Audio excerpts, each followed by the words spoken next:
Ek vra asseblief vanoggend, ons het 2 hoofteksgedeeltes, dat julle vir my daar sal oopmaak. Die eerste een is 2 Samuel 22 vers 50, 2 Samuel 22 vers 50, en ek gaan vanoggend die Afrikaans en die Engels met julle deel vir 'n spesifieke rede. Ek seker Robbie het dit ook so op die bord, as ek nie verkeerd het nie, en dan sal dit ook 1 Kronieke 16 vers 8 wees.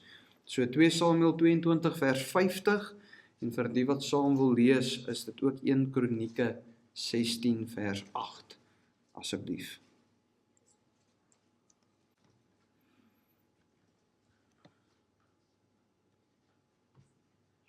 Vader, waar ons vanoggend as u kinders u genadetroon nader, met groot vrymoedigheid in ons harte, en voor u wit troon kom sit, liewe Heer, vra ek dat u Gees, die ware leermeester, werklik vandag elke hart sal voorberei, en ook elke verborge geheimenis sal vasmaak in ons harte. En Vader, wil ons miskien gesels oor iets so basies soos dankbaarheid. Vader, mag u ons help om onsself te verdiep daarin, om meer en meer dankbaarheid te toon in ons lewens en ook in ons gebedslewens teenoor u.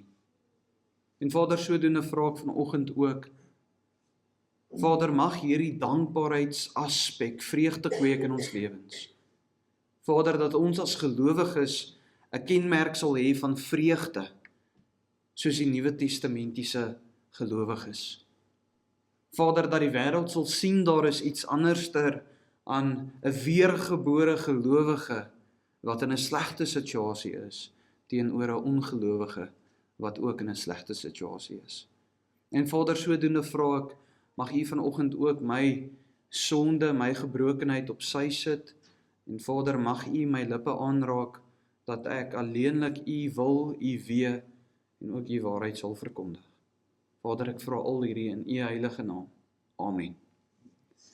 So as ons lees vanoggend, deel ek net die tema met julle. Dit gaan oor Thanksgiving of danksegging in Afrikaans, en 2 Samuel 22 vers 50 sê dan vir ons: Daarom wil ek u loof, o Here, onder die nasies, en tot eer van u naam wil ek psalm sing. En dan sê die Engels vir ons, en verskoon my uitspraak: Wherefore I will give thanks to you, O Lord, among the Gentiles, and sing praises to your name. En dan 1 Kronieke 16 vers 8 sê in Afrikaans: Loof die Here, roep sy naam aan, maak onder die volke sy dade bekend. En dan sê die Engels: Oh, give thanks to the Lord, call upon his name, make known his deeds among the peoples. Net tot sover asseblief. En soos wat julle weet, is ons tans besig met hierdie reeks wat handel oor gebed, en ons kyk bietjie na gebed in of uit die aspek of in die aspek van die Acts-prinsip. En ons het begin deur te gesels oor adoration, wat verwys na aanbidding en eintlik lofprysing.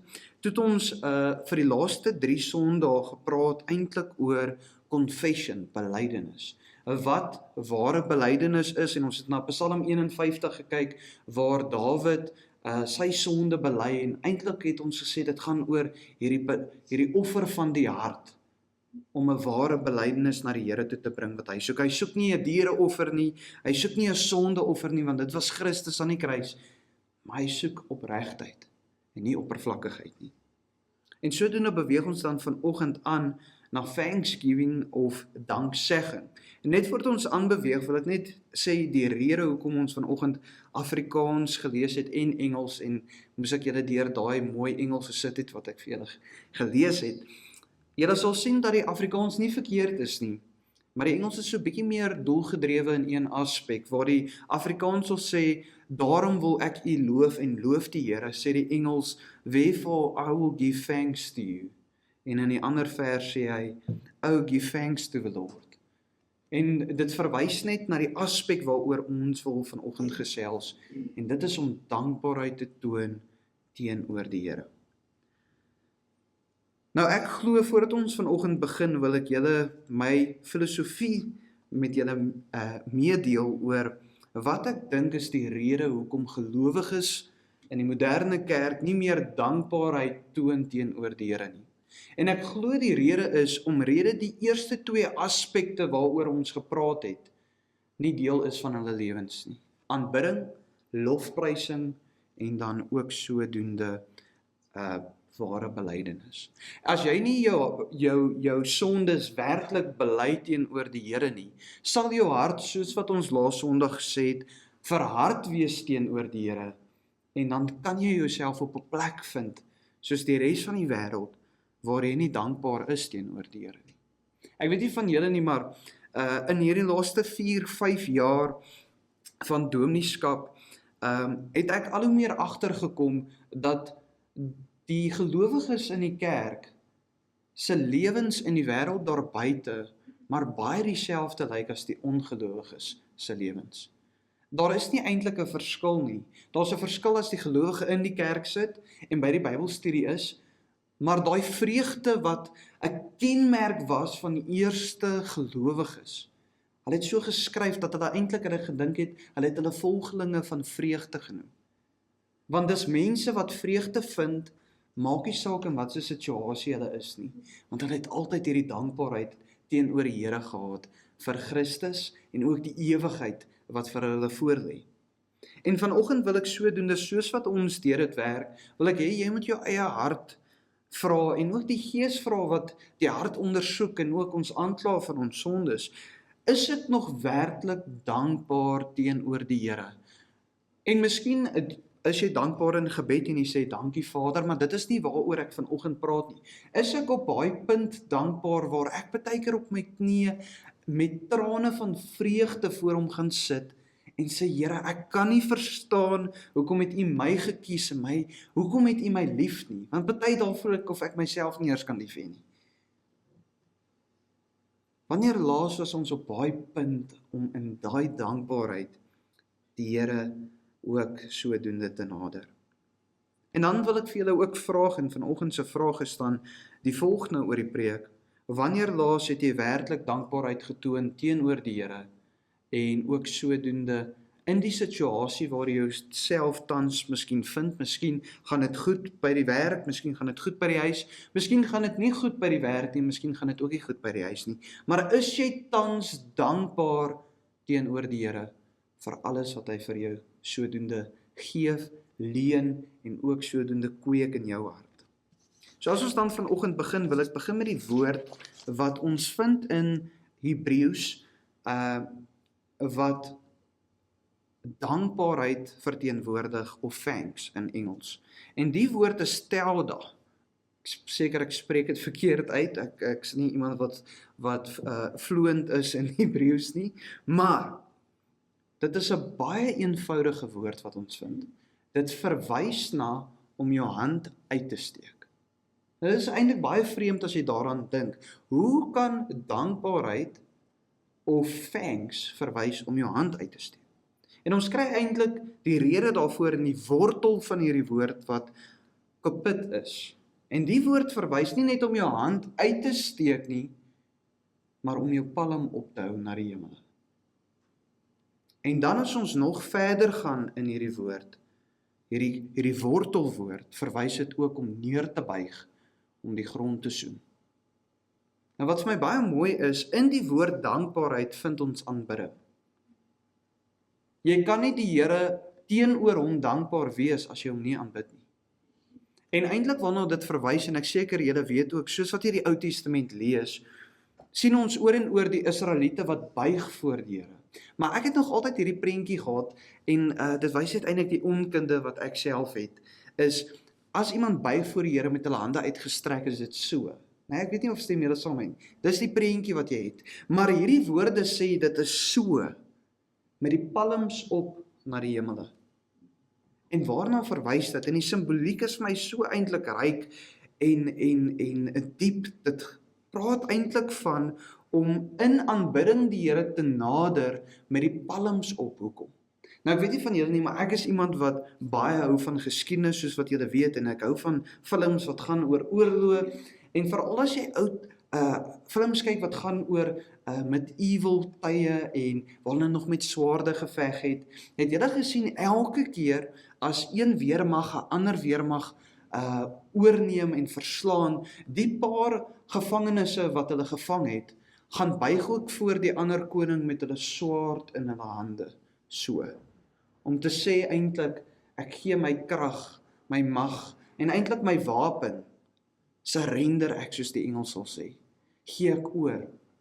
En dit is eintlik waaroor hierdie hele idee gaan, is wanneer ek in dankbaarheid buig voor die Here, met my palms op na die hemele, is dit eintlik, ek sê vir die Here, Here, hier is my krag, hier is my menslike mag, hier is my menslike direksie, hier is my menslike woema wat ek het, maar in ruil verkry jy en vra jy eintlik in hierdie dankbaarheid vir die Here, Here, maar kan ek u mag, u krag in my verkry? Kan ek u direksie en rigting deur die Gees verkry? En dis eintlik hierdie verruiling wat plaasvind om rede ek weet ek's niks. My krag en alles wat ek doen in my eie krag het geen betekenis nie. En dit was net vir my so mooi, en sorry dat ek nou so vanoggend sommer so begin het, maar dit was vir my so mooi om te besef die simboliek agter wat dankbaarheid werklik is. Ek kan nie net dankbaar wees deur te sê, Here, dankie vir vandag, of Here, dankie vir hierdie werk nie. Waar is die neerbuig in my hart? Waar is die hande wat opgehef word om te sê, dankie u, maar Here, ek weet, ek kan ook nie hierdie werk behou of u werk doen deur my eie krag nie. So ek gee alles wat ek is vir u, sodat u my kan vul met u wese. Dit is die hart van dankbaarheid. En dit help ons om Nuwe Testamentiese verse 'n bietjie beter te verstaan, wat ek dink ons lees net baie keer oor, soos 1 Timoteus 2 vers 8, wat praat van hierdie hande oplig, wat sê, ek wil dan hê dat die manne op elke plek moet bid en heilige hande ophef sonder toring en twis. Hoekom koppel hulle heiligheid aan die hande wat opgelig word? Dis 'n vreemde konsep. En wat vir my interessant is, dit gaan oor om hierdie surrender te doen, hierdie oor te gee, maar eintlik om heiligheid te soek, want ek is nie heilig nie. Om my denke op te hef in dankbaarheid, in aanbidding, in lofprysing na die een wat heilig is. En dit is my so mooi. Daarom, voordat ons vanoggend begin, wil ek net so 'n paar beginsels konnekteer aan wat dankbaarheid werklik is in die woord. Dit behels aanbidding, om oor te gee, te surrender, dit behels nederigheid om my posisie te verstaan as slaaf en die Vader is die meester, wat vandag 'n moeilike konsep is in moderne kerk. Die Engels sê dit vir my mooi, servant-master relationship. Want ons wil eintlik partners wees met God. Jy wil onderhandel in gebed met hom. Here, ek gaan hierdie doen, maar ek soek hierdie. Nee? En of sê maar met sondebelydenis, Here, ek het toe hierdie maand bietjie meer gegee vir die kerk. Ek het veraai om beter te voel, so jy vra nie eintlik vergifnis nie, jy koop hom amper om weer iets te vra vir hom. En dan is daar 'n heiligheid ook betrokke met dankbaarheid, want jy nader hom wat heilig is. En dan natuurlik is dit dankbaarheid self ook. Maar die tweede waarheid wat eenvoudig is, wat ek net met julle wil deel, want dankbaarheid is eintlik heel eenvoudig om te verstaan, is dat ons kan nie net dankbaar wees teenoor die Here met ons lippe en ons woorde nie, maar dit moet in daad en aksie ook wys. Ek weet nie van julle nie, maar huwelike oor en oor sien ek dit raak, en ek kom dit agter my ene ook wat al net 'n paar maande is dat wat gebeur as iemand oppervlakkige dankbaarheid toon in 'n huwelik? Die ander een voel dat die ander een hom nie waardeer nie. Wat gebeur as 'n vrou na 'n man toe gaan en sy sê, hoorie, ek sien jy ooit raak wat ek doen vir jou? Of 'n man, jy sien nooit raak wat ek doen vir jou nie. En wat maak dit? Dit maak eintlik dat daai verhouding seer kry. En is dit nie ook op dieselfde manier hoe ons baie keer dankbaarheid toon teenoor die Here nie? Ag, dankie. Dankie Here. En dan weet daardie tipe oppervlakkigheid. En dis hoekom ek het Jakobus 2 vers 18 ook laas Sondag gelees. Maar in konteks is dit ook waar met dankbaarheid, wat sê, maar iemand sal sê, jy het die geloof en ek die werke, toon my jou geloof uit jou werke en ek sal jou uit my werke my geloof toon. En mense, mag ons net in eenvoud, voordat ons begin indelf in ons hoofteksgedeelte, mag ons begin in aksie en daad ook dankbaar wees teenoor die Here.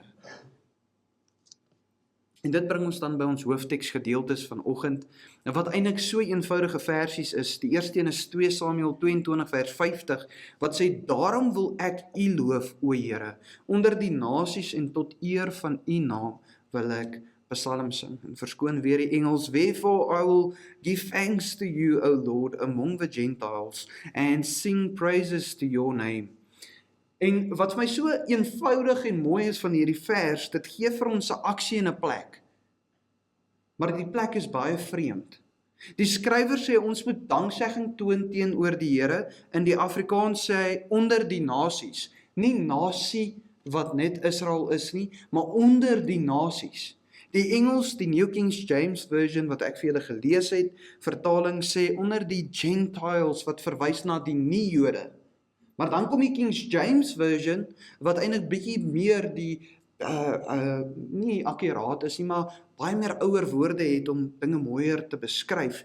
En hy sê, to the heathens, die ongelowiges. Dit is 'n vreemde gedeelte om te vind in die Ou Testament, weer eens, soos laas Sondag, wat ek het ook oor en oor gesê het van Psalm 51 van Dawid. Maar wat sê dit hier vir ons? Die Here sê, toon dankbaarheid teenoor my onder die ongelowiges, tussen die ongelowiges, tussen elke taal, nasie, kultuur, doen dit. Hoekom? Hoekom moet hulle dit doen? En hier is vir my baie belangrik, want daai ou ken nie vir God nie, maar as hy egtheid sien hoe jy praat van jou Vader, jou koning wat in die hemele is, en hoe hy jou seën geestelik, fisies en emosioneel en versterk. Mense, maak dit 'n vraag in sy hart. Dit begin 'n soektog in sy hart vir dieselfde. En is my so mooi, tot dankbaarheid wat jy toon teenoor die Here kan mense tot die Here lei. Is dit nie amazing nie? Iets so eenvoudig soos dankbaarheid. Maar weet julle wat is my interessant? Hoe min hoor gelowiges praat oor hoe dankbaar hulle is teenoor die Here.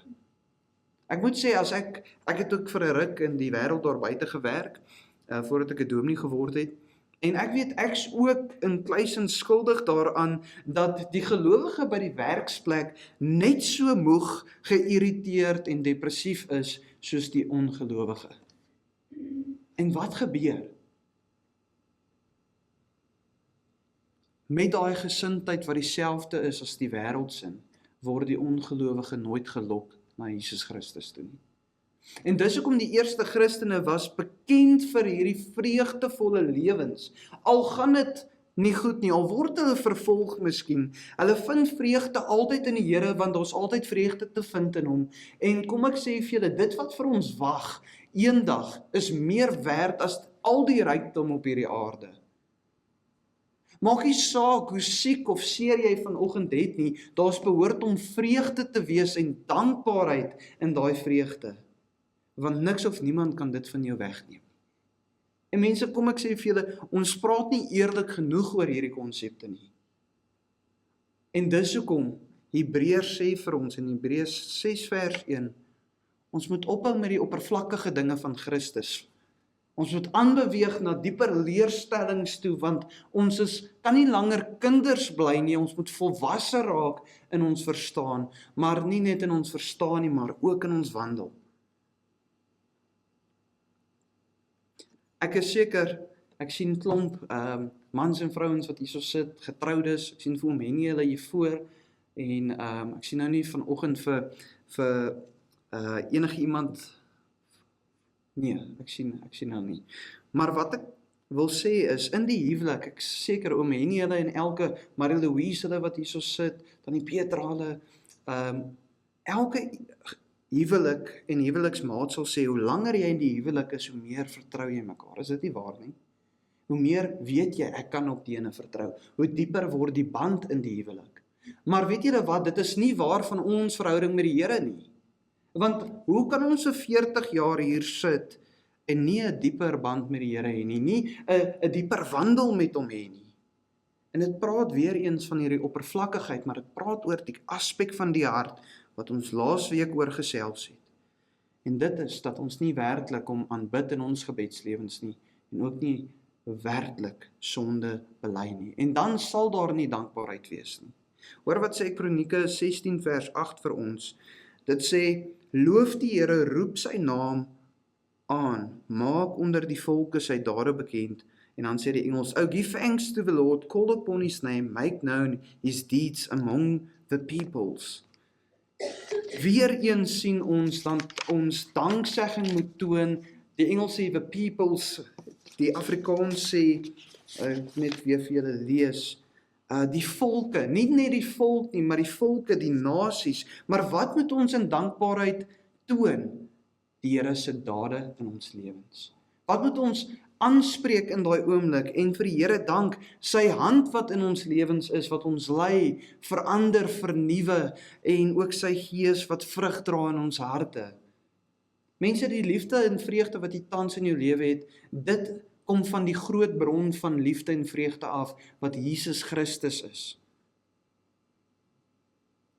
Die skrywer sê, maak sy dade bekend onder die volke. En dit praat eintlik van 'n getuienis wat gelewer word met hierdie dankbaarheid op dieselfde tyd.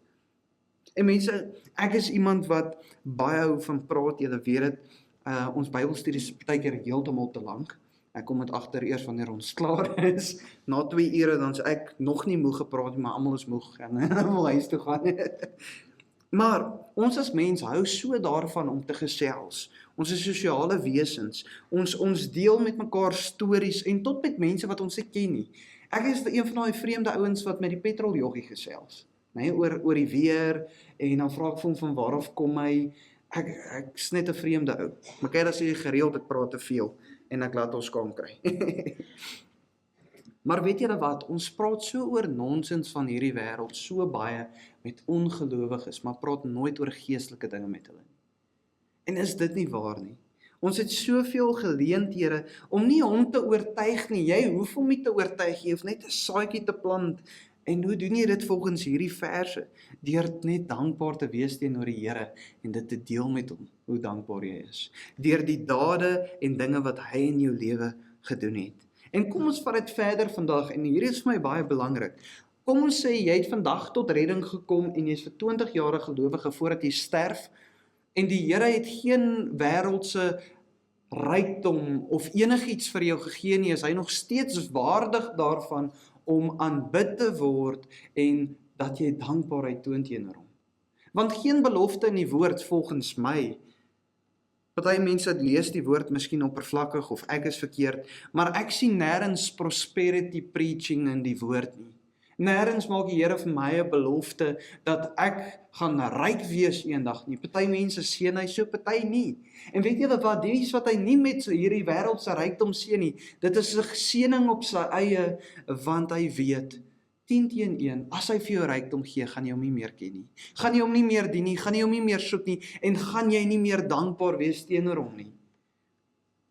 Maar mense, dit gaan nie net oor wat die Here in jou lewe doen nie, maar wat hy al reeds gedoen het en bewerkstellig het aan die kruis. Dit is waaroor jy daagliks moet dankbaar wees. Wie van ons vind vreugde elke oggend as ons opstaan, dat Jesus was gekruisig vir my? Jesus sê so mooi, ek het almal verkry wat my Vader vir my gegee het. Hy sê weer, hulle is my erfporsie. En Jesus kry altyd dit wat syne is. Hoor wat sê 1 Kronieke 16 vers 34 tot 36. Dit sê, loof die Here, want hy is goed.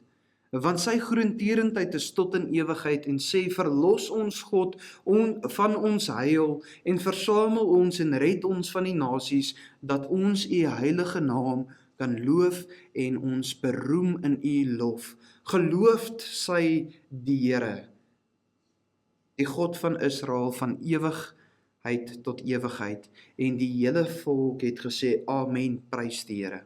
Wat vir my so mooi is, vers 34 sê, loof die Here, weer eens die Engels sê, give thanks to the Lord, en dan sê dit, want hy is goed.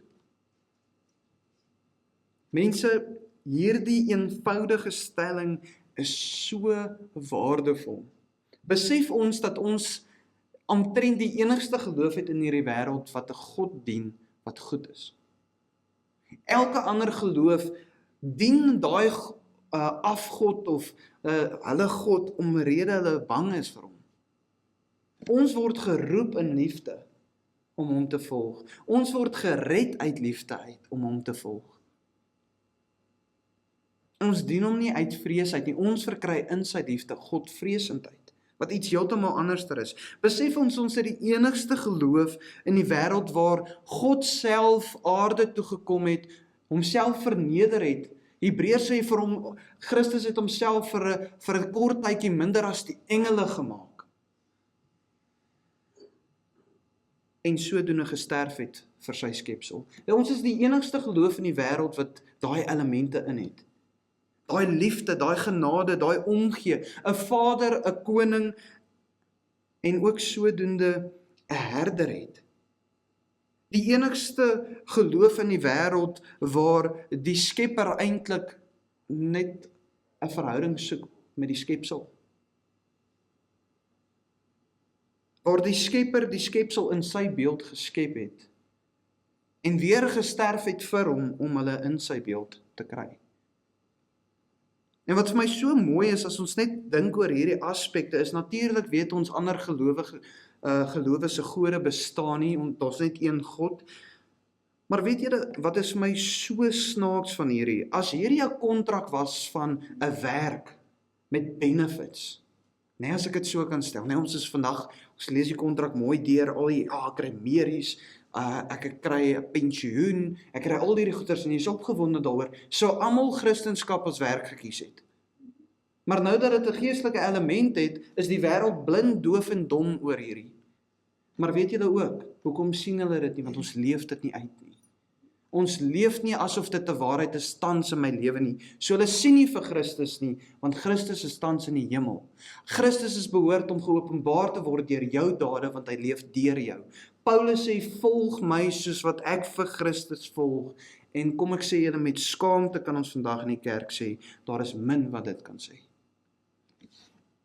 En dan bring dit ons by ook 'n ander element uit van vers 34 van 1 Kronieke 16 wat sê, want sy goedertierendheid is tot in ewigheid. Nou goedertierendheid is 'n vreemde Afrikaanse woord, veral vir iemand soos ek wat nie baie slim is nie, maar die Engels gebruik die woord mercy en sê, his mercy endures forever. En wat vir my so mooi is, dis nie net die Here se genade, sy goedertierendheid is eens op ons nie, dit bly op ons tot in alle ewigheid. Verstaan ons die grootheid en die amazingness, soos die Engels sal sê, daarvan. En wat vir my so mooi is, ons as gelowiges wat baie keer na die Ou Testament kyk as baie harde tydperk in die mensdom se geskiedenis, waar God natuurlik sonde moes straf, want Christus was nog nie daar nie, Christus het nog nie gesterf vir die sondes nie. Maar dan vind ons hierdie tema van God se goedertierendheid en sy genade, sy mercy, oor en oor en oor. In Psalm 136 alleenlik vind ons hierdie tema wat herhaal word 26 keer.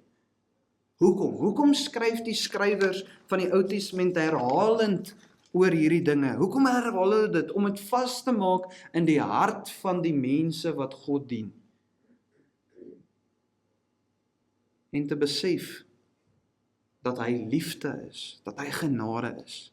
Klaagliedere 3 vers 22 tot 23 sê baie mooi, en dit is vir my so bemoedigend om dit in die Ou Testament ook te kry, wat sê, dit is die goedertierendhede van die Here wat ons nie omgekom het nie, want sy barmhartigheid het geen einde nie, hulle is elke môre nuut. U trou is groot. En die skrywer skryf hier in eenvoud en sê, elke oggend as jy opstaan is sy goedertierendheid, sy barmhartigheid, sy genade nuut op jou. Mense, hoe kan ons dan nie opstaan in vreugde en vrede nie? Werk toe gaan en nie sê, ek het vandag uit die verkeerde kant van die bed uit opgestaan nie. Hoe kan ons hierdie dinge sê, as sy genade, goedertierendheid opnuut is elke oggend op ons? Nou, ek seker baie van die ouer mense wat hier is vandag, hou nog baie vas in hierdie beginsel. En dit is dat in die ouer dae het jou naam baie meer waarde gedra as vandag. Ek weet nie of stem julle saam nie. Mense het ook altyd gesê dat jou naam, jy moet, as jy iets beskerm in hierdie lewe, moet jy jou naam beskerm bo alle dinge. Nee? Want gewoonlik in die ou tyd het jou naam ook gesê wat jy is, wat jy doen. Sê maar, Botas was bootbouers, byvoorbeeld. Dis nou nie van waar af dit kom nie, so as jy Bota is, moenie dink jou voorouers was bootbouers nie. Maar gewoonlik die seun het dieselfde gedoen as die pa, en sodoende die naam het meer gesê as net, dit is wat jy hom noem. En ek dink Robbie het vanoggend ook so 'n bietjie daarin geraak, wat hy gesê het, elke een het 'n unieke naam, al kry jy baie Pieters in die lewe, hier's net een Pieter wat soos ek is, né? En die Here ken my ook op my naam, hy roep my op my naam. En dan sê die ou mense ook altyd, jy moet pas op dat jy nie die familienaam deur die modder sleep nie. En die rede hoekom die ouer mense dit gesê het is, want ons lees van hierdie waarde van name in die Bybel ook. Saulus wat Paulus geword het, Simon Petrus, en ons lees van God se name, en vanoggend in hierdie soektog na 'n dieper dankbaarheid, of hoe kan ons dit toon, wil ek ietsie met julle deel, en dit is nie iets as jy dit nie doen, as jy nie 'n gelowige nie, maar iets wat die laaste week in my lewe fenominale verandering gebring het in my verhouding teenoor die Here. En dit is, ek het al hierdie woorde opgeswat, en terwyl ek gestudeer het, het ek dit oor dit geskryf, maar ek nog nooit God se ware name in Hebreëus gebruik terwyl ek bid nie. En jy weet van Elohim, Yahweh, Adonai, El Shaddai, al hierdie woorde, maar ek gebruik dit nooit. En toe ek hierdie week begin het met die preek, het ek begin bid in dankbaarheid teenoor die Here, en hierdie name gebruik, as ek na die skepping kyk, gebruik ek die naam van die Skepper. En so gaan ek aan, en weet julle wat, dit het hierdie persoonlike nabyheid gebring wat ek ervaar het van die Here. Want dink gou daaraan, hoe kan ek 'n verhouding bou met iemand wat ek eintlik nooit eers sy naam gebruik nie? En natuurlik die woord, God is reg, Vader is reg, maar hier is net iets persoonliks wat ek met julle wil deel, en ek wil so 'n paar van sy name lees, en ook die betekenis van dit, en dan ook party titels wat gekoppel word aan God se naam, en dit ook met julle deel. En ek sal, as daar enige iemand is wat dit miskien wil hê dat ek dit vir hulle aanstuur, asseblief, stuur vir my 'n boodskap, en dan neem ek ook vir julle 'n foto van dit. Die eerste een is Yahweh, wat beteken ek is. Nou interessant, die Israeliete het vir God vra, wat moet ons u noem? En hy sê, ek is. Dis die naam wat hy aan sy volk gegee het, Yahweh. En wat vir my so mooi is dat die heiligheid wat gekoppel was aan hierdie naam. Dat baie van die Jode het nooit eers die naam uitgespreek, ja, dat dit neergepen, want hulle het onheilig gevoel, want hulle is onheilig om hierdie heilige naam oor hulle lippe te spreek. Die volgende een, en dis my 'n naam wat ek so van hou, en ook omrede ek so baie van die natuur hou, is Elohim. En dit staan vir groot kragtige skepper van die hemel en aarde. Ons het paar sondae terug gepraat oor hoe ons die Here loof en prys, en hoe ons gesê het, tot die krieke daar buite, loof hom eintlik deur hierdie liedjies wat hulle sing in die aande, wat jou partykeer kan irriteer. Maar hierdie woord Elohim verwys na die skepper, en dan Adonai verwys na Here van Here, Meester van Meesters. En wat vir my amazing was, is om hierdie woord te gebruik in hierdie servant-master relationship. Slaaf-meester verhouding wat ek met die Here het. Dan kry jy El Shaddai, wat almagtige God is. En weet jy wat amazing is, as jy hierdie woord gebruik, en jy bid tot die Vader, en jy gebruik hierdie naam, want, wat herinner dit jou aan? Dat ek nie nou hoef te vrees nie. Ek hoef nie angstig te wees nie, want my Vader is almagtig bo alle ander magte. Dit wat hy sê sal gebeur, sy wil sal geskied, en ek is sy kind. Dan kry jy 'n volgende aan El Elyon, wat die hoogste van die hoogste beteken. Dan kry jy El Olam, wat sê ewige God. Yahweh Sabaoth, wat sê die Here van die leerskare. Eintlik ander vertaling sê die Here van die magte van die hemel. Dan is dit Yahweh Jere, wat die Here sal voorsien beteken. Maar weet julle wat, as jy dit gebruik, vir wie sal die Here voorsien? Vir my. Dan kry jy Yahweh Rapha, wat beteken die Here wat genees. Vir wie genees hy? Vir my. Yahweh Shalom, wat beteken die Here is vrede. Die vrede wat jy vanoggend miskien het en wat jy al gehad het, miskien verloor het al oor die tyd omrede jy weggedwaal het. Wie se vrede is dit? Syne. Dan kry jy Yahweh Shammah, wat sê die Here is daar. Vir wie is hy daar? Vir my. Dan kry jy Yahweh Rui, wat beteken die Here is my herder. En wie se herder is die Here? Ons herder. En weet julle wat het hierdie vir my beteken? En dit klink so eenvoudig, maar om dit deel te maak en so met die Here te spreek, voel amper soos of jy net 'n treetjie nader stap. En ek moet sê, die woord sê nie vir ons dat ons hierdie nou so moet gebruik nie. Maar doen jouself 'n guns en gaan gebruik dit. Dit voel letterlik of dit jou hart vul met vreugde, want nou prys jy die Here wat hierdie titels aan gekoppel is. En hoekom het hy hierdie titels? Omdat die mensdom het dit nie vir hom. Hy het gesê, hierdie is die titels wat aan my gekoppel is, sodat julle my kan leer ken.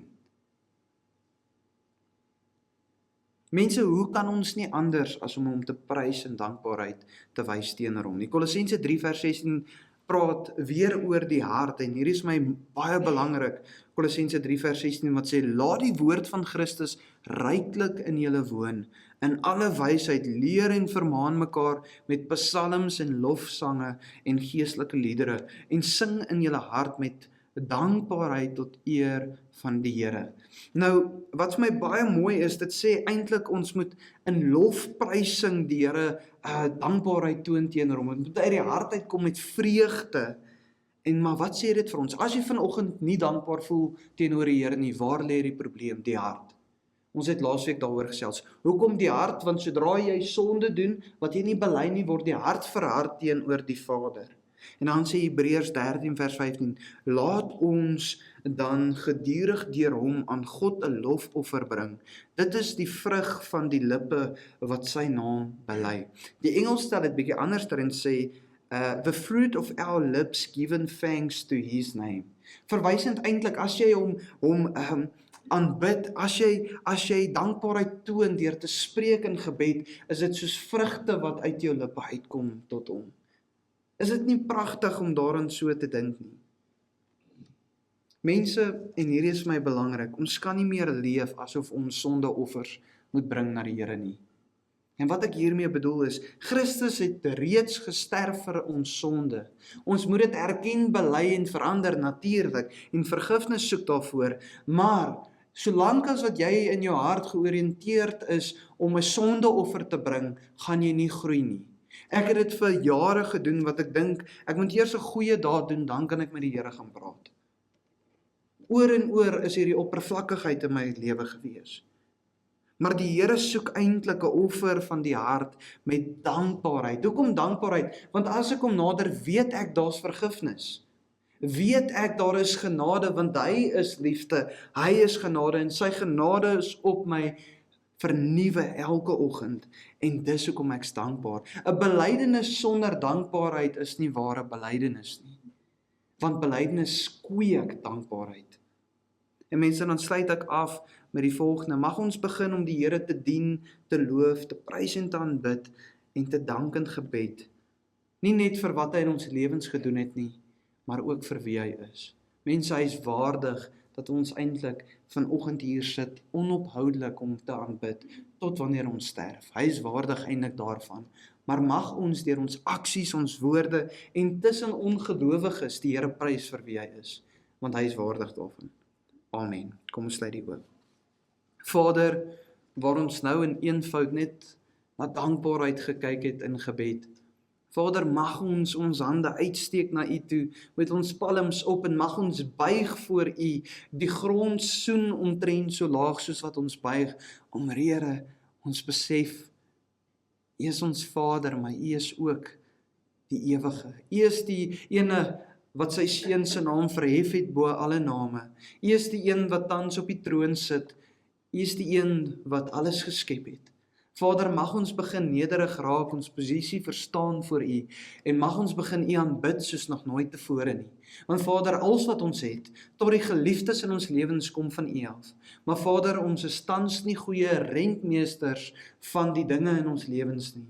Vader, baie keer voel dit in my eie lewe ook, alles waarin ek vat, verwoes ek ook met my sondigheid.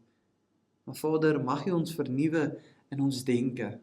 Mag ons besef dat dit is hoekom ons dankbaar moet wees. Want ons gaan nie perfek wees nie, maar ons moet groei in perfeksie. Ons moet vir Christus volg in sy voorbeeld.